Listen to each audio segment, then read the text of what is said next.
दोस्तों ठीक आप मेरे ऊपर देख रहे हैं लॉयड का 1.5 ton 3 star inverter split air conditioner 2023 model और मेरे हाथ में है लॉयड के इस एयर कंडीशनर का रिमोट कंट्रोल। और आज के इस वीडियो में मैं आपको इस रिमोट कंट्रोल की सारे फंक्शन डिटेल में बताऊंगा। लेकिन उससे पहले अगर आप हमारे चैनल पर पहली बार आए हैं और वीडियो पहली बार देख रहे हैं तो सब्सक्राइब कीजिए हमारे चैनल को, साथ में बेल आइकन को प्रेस करना मत भूलिएगा, क्योंकि हमारे चैनल पे आपको इसी तरीके के useful videos time to time मिलते रहेंगे जो कि आपका नॉलेज बढ़ाते रहेंगे। तो दोस्तों देखिए, इस तरीके से आपको हैवेल्स लॉयड के इस एयर कंडीशनर का रिमोट कंट्रोल का इंटरफेस दिखता है। और हैवेल्स लॉयड के जितने भी मॉडल्स मार्केट में अवेलेबल हैं, चाहे वो 1.5 ton 5 star inverter split air conditioner हो या फिर अदर कैटेगरी के मॉडल हो 1 टन या 2 टन, सभी में आपको इसी तरीके का रिमोट कंट्रोल देखने को मिलता है। यहाँ पर मिडिल में हमें पावर ऑन ऑफ की देखने को मिलती हैं। जैसे हम इसे प्रेस करते हैं तो दोस्तों यहाँ पर एयर कंडीशनर के इंडोर यूनिट से हमें एयर मिलना स्टार्ट हो जाती है। नॉर्मली दोस्तों पावर की जो होती है, जब कभी भी आप फर्स्ट टाइम प्रेस करते हैं तो एयर कंडीशनर का जो आउटडोर यूनिट होता है, जो कंप्रेसर होता है, उसमें 3 मिनट की टाइम सेटिंग होती है, वो थोड़ा सा लेट स्टार्ट होता है। तो शुरू में हो सकता है कि आपको कूलिंग थोड़ी देर से मिले। इसका मतलब ये नहीं कि एयर कंडीशनर का कंप्रेसर खराब हो गया। ये एक यूनिवर्सल सेटिंग है जो हर एक एयर कंडीशनर में होती ही है। जस्ट पास में आपको इको मोड का फीचर मिलेगा और ये एक तरीके का पावर सेविंग मोड है। जब कभी भी आप इको मोड पर एयर कंडीशनर को सेट करेंगे तो यहाँ पर ईसी का सिंबल बना हुआ आ जाएगा रिमोट कंट्रोल के अंदर। इसका मतलब ये है कि दोस्तों एयर कंडीशनर जो है वो पावर सेविंग मोड पर काम कर रहा है। अगर आपको कम कूलिंग की रिक्वायरमेंट है, खास करके रात के समय, तो आप इको मोड को यूज करके पावर सेविंग भी कर सकते हैं और अच्छी खासी आप कूलिंग भी ले सकते हैं। जस्ट यहाँ पर टर्बो कूल का मोड का फीचर दिया हुआ है। जैसे अगर हम इस की को प्रेस करते हैं दोस्तों, जैसे हम दोबारा प्रेस कर रहे हैं तो यहाँ पर एक आइकन बना हुआ आ जाएगा। इसका मतलब ये है कि दोस्तों एयर कंडीशनर जो है वो अपनी मैक्सिमम कैपेसिटी में काम कर रहा है। एयर कंडीशनर के जो ब्लोअर है उसकी फैन की स्पीड ऑटोमेटिकली इंक्रीज हो जाएगी और कूलिंग भी आपको ज़्यादा देखने को मिलेगी। खास करके ये फीचर आपको तब यूज़ करना चाहिए जब कभी भी आप बाहर से आए हैं और आप चाहते हैं कि आपका जो रूम है वो जल्दी से ठंडा हो और आपको अच्छी खासी कूलिंग देखने को मिले। तो कुछ समय के लिए आप टर्बो कूल मोड को यूज़ कर सकते हैं, जिससे कि आपका जो रूम है वो जल्दी से ठंडा हो जाएगा। नेक्स्ट मोड की बात करें तो दोस्तों यहाँ पर स्लीप मोड का ऑप्शन दिया हुआ है।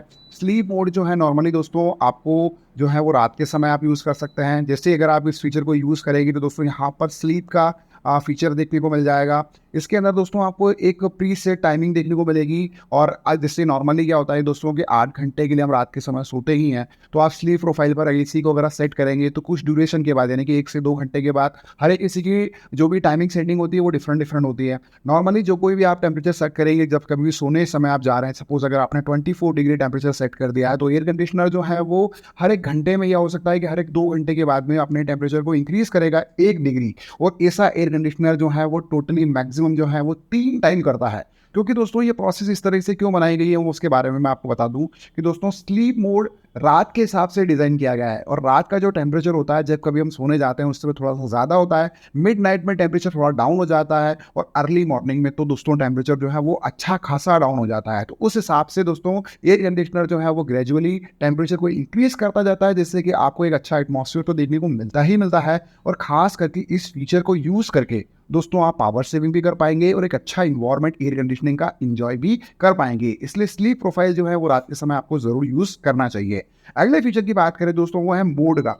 तो मोड की को जैसे अगर हम प्रेस करेंगे तो दोस्तों यहाँ पर अलग अलग मोड के बटन हमें देखने को मिलते हैं। जैसे कि अभी आप देख रहे हैं कि आपको डिस्प्ले पर भी आइकन दिख रहा है कि ये दोस्तों एयर कंडीशनर जो है वो कूल मोड पर चल रहा है और समर सीजन में हम कूल मोड पर एयर कंडीशनर को यूज़ करते हैं। नेक्स्ट मोड की बात करें तो दोस्तों ये ड्राई मोड का फीचर है। और ड्राई मोड में अभी आप देख सकते हैं कि आपको रिमोट कंट्रोल में भी सिंबल दिख रहा है और डिस्प्ले पर भी सिंबल दिख रहा है। और ड्राई मोड को हमको एयर कंडीशनर को तब यूज़ करना चाहिए खासकर रेनी या मानसून के सीजन में, क्योंकि बारिश के मौसम में क्या होता है कि ह्यूमिडिटी लेवल काफ़ी रूम का बढ़ जाता है, जिससे कि हमें काफ़ी चिपचिपा माहौल फील होता है। अगर हम उस चिपचिपे माहौल को हटाना चाहते हैं, ह्यूमिडिटी लेवल को कम करना चाहते हैं, तो हमें ड्राई मोड पर एयर कंडीशनर को यूज़ करना चाहिए। और ड्राई मोड में दोस्तों नॉर्मली एयर कंडीशनर की फैन की स्पीड इंक्रीज हो जाती है। इससे आपको अच्छी खासी पावर सेविंग भी होगी और एक अच्छा कंफर्टेबल इन्वायरमेंट भी आपको देखने को मिलेगा। अगले मोड की बात करें तो दोस्तों अगला मोड है फैन मोड। और फैन मोड में दोस्तों आपको कूलिंग नहीं मिलती है। नॉर्मली फैन की जो भी रहता है, नॉर्मली पंखा चलता है उस हिसाब से आपको एयर देखने को मिलती है और आपको यहाँ पर कूलिंग देखने को नहीं मिलती है। अगले मोड की बात करें तो दोस्तों ये है हॉट मोड। और हॉट मोड का फीचर दोस्तों यानी कि हीट मोड, और ये feature hot and cold air conditioner में होता है। नॉर्मली इस एयर कंडीशनर में नहीं है, तो फिलहाल इस मॉडल के हिसाब से ये फीचर आपके लिए काम का नहीं है। लेकिन जनरली अगर हम बात करें तो हॉट मोड का फीचर यानी कि हीट मोड का फीचर समर सीजन में यूज़ होता है। उस समय दोस्तों एयर कंडीशनर जो है वो कूलिंग को बंद कर देता है और आपको इंडोर यूनिट से भी जो ब्लोअर है वहाँ से गर्म हवा मिलना स्टार्ट हो जाती है और air conditioner as a heater के रूप में काम करता है। अगले मोड का फीचर है दोस्तों वो है डिस्प्ले का। डिस्प्ले दोस्तों यहाँ पर अभी आपको इंडोर यूनिट पर दिख पा रहा होगा, यहाँ पर टेम्परेचर भी हमें 24 डिग्री दिख रहा है। डिस्प्ले अगर हम बंद करना चाहते हैं तो इसके ऊपर सिंगल टाइम अगर प्रेस करेंगे तो डिस्प्ले जो है वो ऑटोमेटिकली अनविजिबल हो जाएगा। लेकिन अगर हम चाहते हैं कि डिस्प्ले विजिबल हो तो हम यहाँ पर प्रेस करेंगे तो दोबारा डिस्प्ले यहाँ पर विजिबल हो जाएगा। अगले फीचर की बात करें तो दोस्तों यहाँ पर हमें टेम्परेचर प्लस माइनस करने की दी हुई है। हम हमारे हिसाब से टेम्परेचर जो भी सेट करना चाहे कर सकते हैं। नॉर्मली हमारी बॉडी के लिए 24 डिग्री टेम्परेचर सही रहता है और हमें उसी पर सेट करना चाहिए। अगले मोड्स की बात करें तो दोस्तों यहाँ पर एक और की दी हुई है वो है फ़ैन की। फ़ैन की स्पीड को इस फीचर के थ्रू हम कम ज़्यादा कर सकते हैं। यहाँ पर मैक्सिमम 4 टाइम्स स्पीड दी हुई है 1 से लेकर 4 तक। जिसकी जो भी आपको फ़ैन की स्पीड चाहिए उसके हिसाब से आप फ़ैन की स्पीड को सेट कर सकते हैं। जनरली अगर हम मीडियम यानी कि 2 पर रखेंगे तो काफ़ी बढ़िया रहता है। अब बात करें अगले फीचर की तो दोस्तों यहाँ पर हमें वर्टिकल स्विंग और हॉरिजॉन्टल स्विंग यानी कि left and right up and down आपको इस मॉडल में फीचर देखने को मिलता है। और ये जो एयर कंडीशनर है वो 4 वे एयर स्विंग के साथ आपको देखने को मिलता है। जैसे वर्टिकल स्विंग पे हम सेट करते हैं तो दोस्तों देखिए, अगर आप यहाँ पर ब्लोअर भी देख पा रहे हैं कि इसका जो फ्लैप कवर है वो अप एंड डाउन आपको कूलिंग प्रोवाइड कर रहा है। जस्ट इसी एच स्विंग यानी कि हॉरिजॉन्टल स्विंग यानी कि लेफ्ट एंड राइट अगर आप चाहते हैं कि साथ में ये भी चले तो आप अगर इस की को प्रेस करेंगे तो दोस्तों जो एयर कंडीशनर का ब्लोअर है अंदर की ओर वहां से आपको एयर जो है वो लेफ्ट एंड राइट भी देखने को मिल जाएगी, जिससे कि आपका जो रूम है वो जल्दी से ठंडा होगा।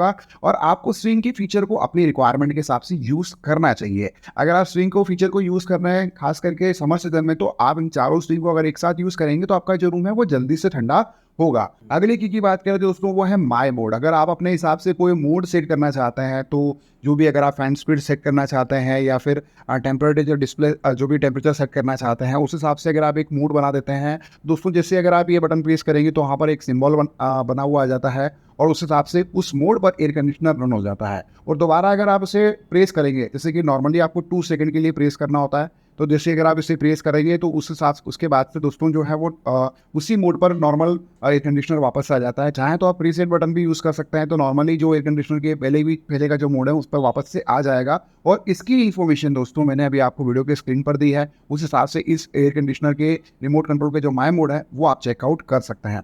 अगले फीचर की बात करें वो है दोस्तों टाइमर ऑन का फीचर।